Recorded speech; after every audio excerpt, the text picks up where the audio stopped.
homelessness. Both of you have set forth ideas on how to mitigate increasing numbers of people without shelter. How is what you are proposing different from what is happening now? And who is going to be in charge of executing your plan? Monroe, you start, and it's 1 minute response. Sure. The question sounds like it'd be different. What's going on now? Yeah, I think the big thing is there's been a lot of plans, and I would definitely applaud the city council, the mayor for a lot of those plans.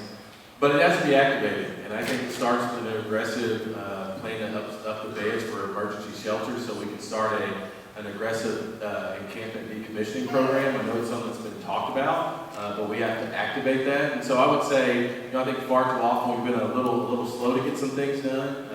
I think the low barrier shelter is a good example of that.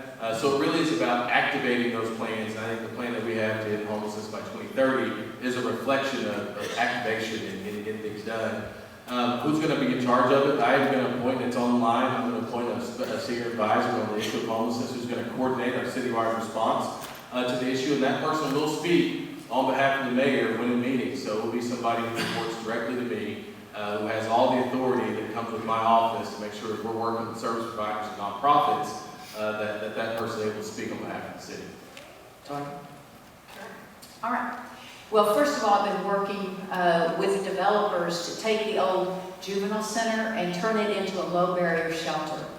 This is one piece of the puzzle that has been sorely lacking in our community. There are individuals out there who simply live off the grid. They will not go into our congregate shelters. And those individuals have no place to go, really. So if the police or the response teams pick them up, there's no place to take them, truly. You don't want to take them to jail. That's not a good plan.